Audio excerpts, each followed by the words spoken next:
Good afternoon, everybody. This is Jeff Brown in Beijing. This is a podcast for the international reporter and Catherine Fisk's interview with 44 Days Radio Sinoland's Jeff J. Brown, dated 2015, July 14th, and it is cross-linked with the International Reporter website, also with 44 Days Radio Sinoland, SoundCloud, Stitcher Radio, and iTunes. Here is the introduction by Ms. Katherine Fisk. During the civil war in Donbass in eastern Ukraine in 2014, whilst on a chat site getting to know the people on the ground who were telling it as it is, not how it was spun in the Western media, I met Jeff Brown. He was doing much the same thing, trying to find the truth of the situation. I have long sought some eyes and ears from a Russian point of view, which I found on the website The Saker, TheSaker.is. And as luck would have it, there I met Jeff Brown, eyes and ears in Beijing, China, no less. 20/20 vision always gives you a clearer perspective on the world. Winking is one thing, keeping one eye, one ear, and half your brain shut is quite another. There are always two sides to a story. In the Western media, there is a virtual blackout on the Chinese perspective of themselves, how they view the world, and their place in it. This blackout has existed since the days of the Cold War and the ever-present threat the Westerners were brought up with about communism. It has escaped most people that communism no longer exists in either Russia or China, and both countries now seem to have taken a fine line with a balance between a more socialist type structure and incorporating capitalism into their economies. Two things I am most concerned about is the concept of what are known as color revolutions, many of which, although instigated by Western oligarchs, are neither understood by most people in the West or even spoken about and exposed in Western media. My other concern is the state of the world's economy, the recent Chinese stock market crash being a canary in the coal mine, as similarly occurred in 2007 in China and by 2008 had hit Wall Street. Jeff very kindly answered my questions on both these issues and gave me an insider's view from Beijing. Kindly, Catherine Fisk. Catherine's first question: could you briefly describe what a color revolution is, as best as you understand it? Jeff Brown replies, Catherine, that's a great question. Color revolutions are just the latest mutation in the West's ongoing worldwide PSYOPs, Black Ops, false flag wars on what it considers to be countries, leaders, and governments that are not supine satraps to its economic, political, and military empire. Not coincidentally, the targets are frequently countries with valuable natural and human resources for extraction and exploitation. For humanity's 85% non-white, non-Western population, whom I call the moral majority, or from empire's perspective, the dreaded other. These criteria include almost all of them. Color revolutions used to be done directly by the West spy agencies, principally America's CIA and its 15 other, quote, intelligence, end of quote, groups. Also the UK's MI6 and France's DGSE. However, with revelations that Europe is still running a secret Gladio army network, and Edward Snowden's exposure of Angloland's Five Eyes, which pull in the United States, the UK, Canada, Australia, and New Zealand, and now Nine Eyes, adding Denmark, Norway, France, and Holland, we can safely say that all of Western spydom, as I call it, S-P-Y-D-O-M, all of Western spydom is tightly managed and coordinated across the planet. There are too many pre-color revolution psyops, black ops, false flags to discuss, but early ones include the overthrow of the Iranian, Guatemalan, and Congolese governments in order to install whore leaders willing to open their countries to Western pillage and plunder. If they are not compliant and will not get out of the way, the West just kills them. It is documented that the DGSE of France has assassinated at least 23 African leaders, and that is just the tip of the iceberg for the West as a whole. We can fast forward to Chile in 1973, thousands of murders, rigged elections, phony revolutions, fascist juntas, oligarchic states, through to the 2009 palace coup in Honduras, the 2012 quote, express coup, end of quote, in Paraguay, and the Syrian and Ukrainian genocides today. These Western spydom operations are ongoing around the world. Just ask Venezuela, Ecuador, Kyrgyzstan, Iran, Nigeria, Eritrea, to name just a few.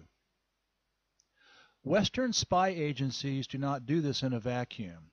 There are always willing fifth column compradors in country, often capitalists and or wealthy aristocratic families who want to maintain the historic 1%, 99% society and economy, much to their highly favored pillage and enslavement of the masses. What the West provides every time is organization, management, human and signal intelligence, and bags full of money to buy off the hesitant ones, as well as to pay to have the streets filled with, quote, angry, end of quote, protesters, so-called. Western spydom also routinely subverts its own so-called pluralistic democracies using the same poisonous playbook of terrorism and violence. Conclusive, proven assassinations include John F. Kennedy, Robert Kennedy, Martin Luther King Jr., and Aldo Moro of Italy. Factually proven false flags include 9/11, the Boston Marathon, so-called bombing, Sandy Hook, and Charlie Hebdo. For coup d'etat, Western spydom overthrew Australia's visionary tour de force Prime Minister, Gough Whitlam, in 1975. And in Britain, MI5, MI6 have a long history of sabotaging the political fortunes of its left-wing leaders. Color revolutions are the exact same modus operandi. They are just done openly and, quote, legally, end of quote, by adding a layer of deniability between Western spydom and the overthrows on the ground via supposedly so-called non-governmental organizations, the NGOs. But they are not non-governmental. The U.S. Congress finances them to the hundreds of millions of dollars a year. So does Brussels in Europe.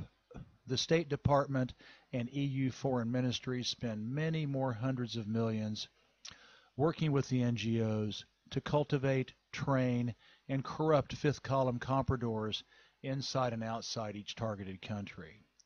Add the tens of billions that the West's spy agencies lawfully receive from their sheeple, or which is what I call, sheep people, sheeple, the sheeple taxpayers, as well as the many billions more spent off budget from managing the global drug trade in Latin America and South Central Asia, cocaine and heroin respectively. The West's worldwide dictatorship essentially has an unlimited budget to outspend and outlast even the most tenacious freedom fighters such as Cuba, Eritrea, Ecuador, Venezuela, Donbass, Ukraine, and on around the world. Color revolutions offer two other powerful advantages to Western worldwide dictatorship. Who can be against so-called NGOs that promote human rights, rule of law, and civil society, not only in the West, but in the targeted countries? This is a powerful perfidious propaganda. It immediately puts the targeted countries on the defensive if they resist accepting these fifth column regime chambers in their midst. The Western media, which is totally infested with minders from the CIA et al., can crank up the propaganda foghorns behind the Great Western Firewall with frightening headlines. China is against human rights. Russia opposes civil society. Venezuela flaunts the rule of law. The backhanded message in this propaganda is that all these countries targeted for imperial submission have no constitutions, functioning governments, democratic principles, cultures, civilizations, and legal and social institutions. It is fundamentally very racist, subliminally suggesting that the world's moral majority, 85% dark-skinned peoples, are a bunch of hairy heathens, savages cannibalizing each other in wastelands across the planet. Only the, quote, moral superior, righteous West, end of quote, can save them from their depravity and baseness. So all the countries on the West regime change hit list are brilliantly demonized in the eyes of the West brainwashed masses. In those targeted countries, local fifth column compradors use this disinformation to subvert their governments internally.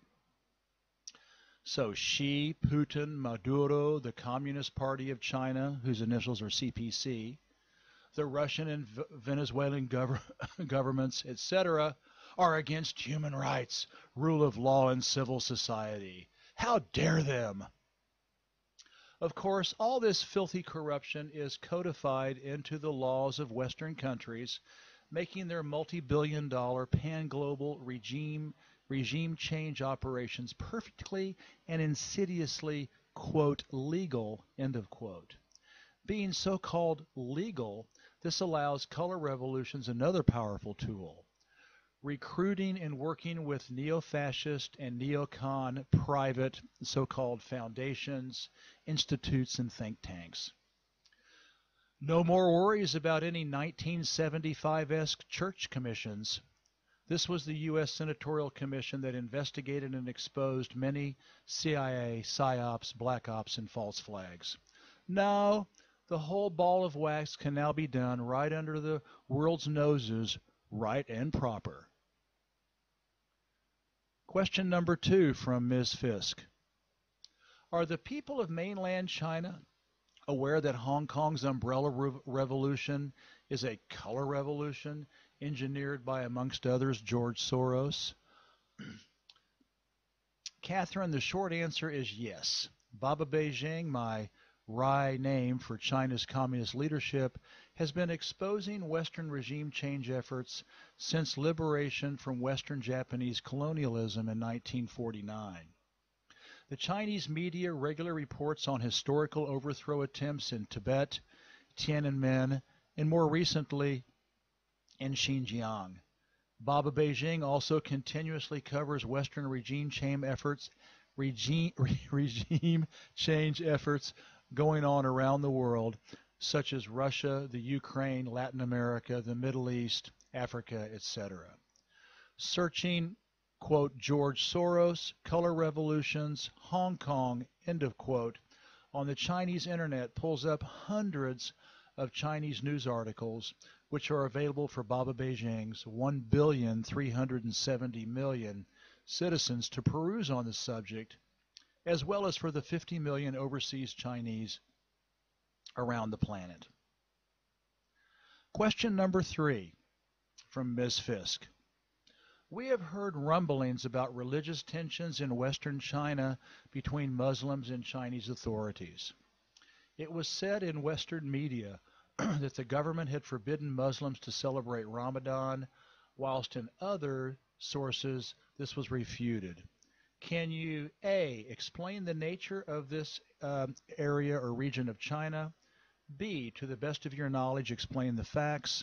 And C, do you see any tensions between Muslims in this area and the Chinese authorities being bait for another color revolution as has occurred in Syria between extremist Islamic groups and the general population, and in Ukraine between Ukrainian-speaking peoples and Russian-speaking peoples that has resulted in civil wars in both countries?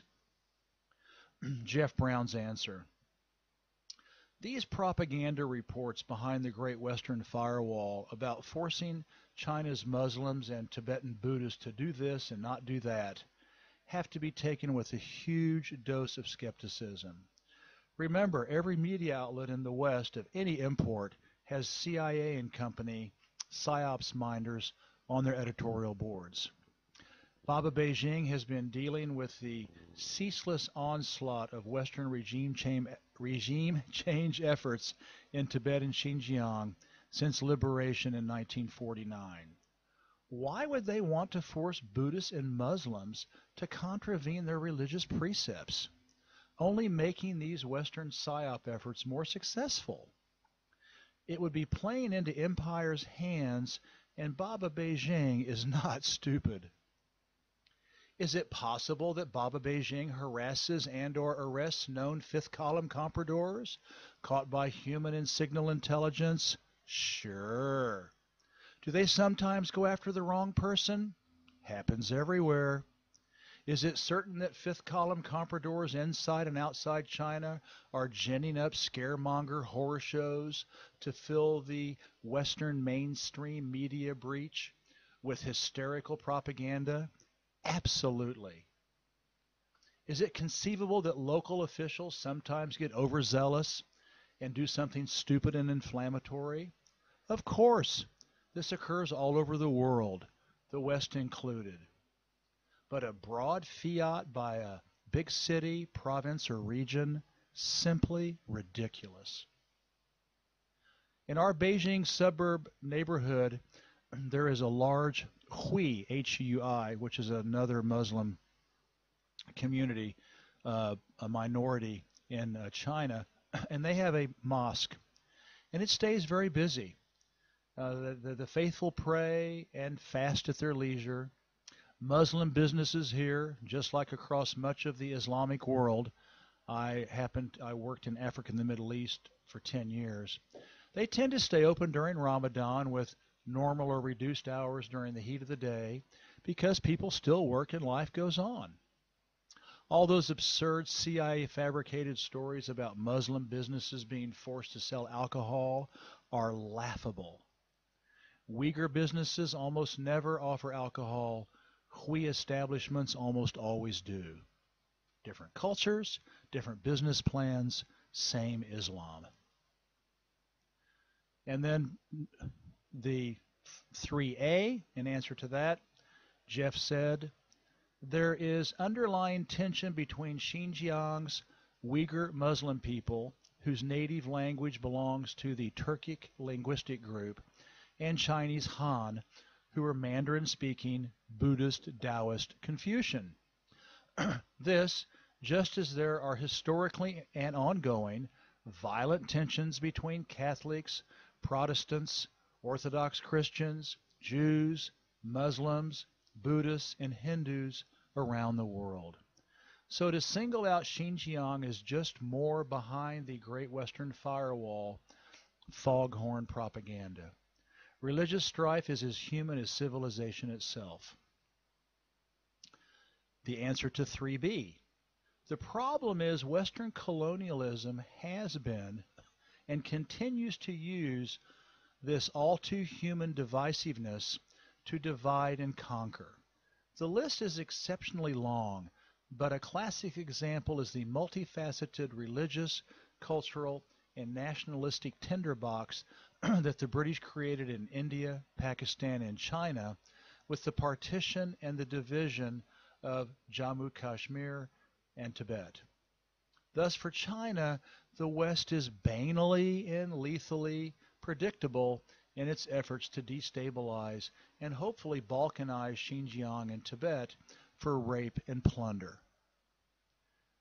Jeff's answer to question 3C.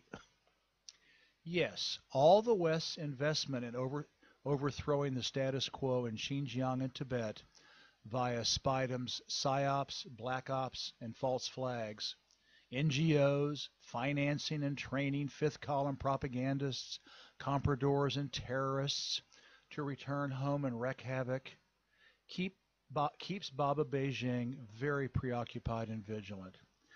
Even if the West fails in its efforts to balkanize and rape China, all these machinations force Baba Beijing to invest billions to counteract it. China's Ministry of State Security and Russia's FSB, their equivalents of the CIA, must be working double time to stay on top. You can just imagine that. You can just imagine the fascinating human and signal intelligence they share together. So many ongoing threats and incoming subterfuge across the Eurasian continent and its high seas. But just as Western colonialism has been and continues to use the same tired playbook, its targets are just as adept at resisting it.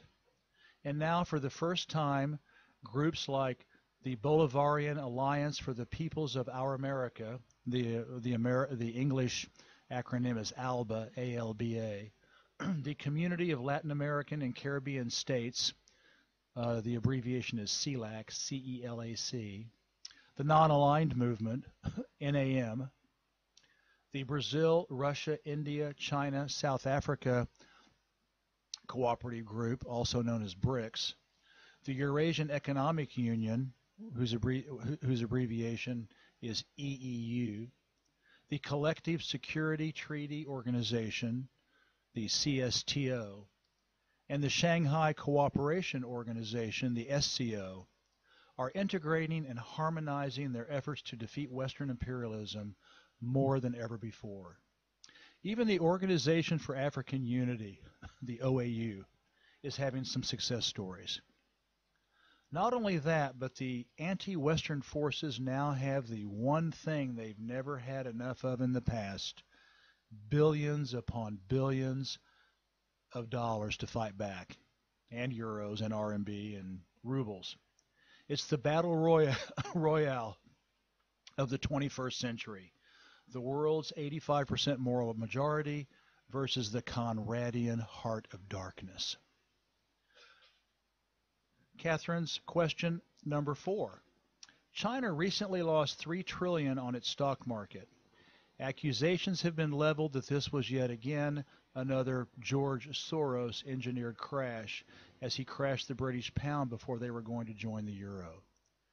Do you think there is any truth to this accusation? And if so, would you see it as a part and parcel of a color revolution strategy? Jeff's answer to this question is, Catherine, my short answer is I do not know, and I think for anybody at this point, it is speculation and theory. It all just happened and will take weeks and months for the facts to sort themselves out. It might even take WikiLeaks, which is often the final arbiter of the truth these days. However, if I had to make a measured analysis today, I'd have to say that this crash was probably not due to outside manipulation.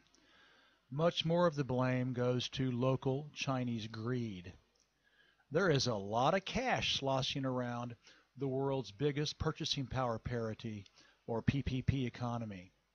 The Chinese savings rate is around 50%, so they have billions of renminbi or RMB looking for trouble. The crash started in the RMB-denominated A shares, which is mostly for Chinese nationals. Foreigners invest more in the Forex-denominated, foreign exchange-denominated B shares, but locals can do so as well by setting up hard currency accounts. Combining A and B shares, Chinese citizens, including millions and millions of day and spot traders who lustfully invest on heavy margin, represent a whopping 85% of all the ongoing trades in the Chinese stock market. That only leaves 15% of the trade volume for Chinese hedge and investment funds, corporations, and foreigners who tend to buy, hold, and sell on a stop-loss basis. The truth will eventually come out, but today I'd say the most recent Chinese stock market turbulence is mostly due to over-leveraged, greedy local investors. As usual, it was all the suckers piling in late. They were the ones who lost everything.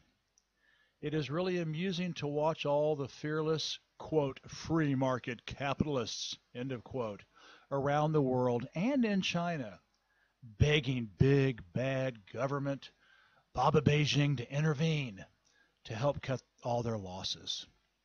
So much for Adam Smith's invisible hand.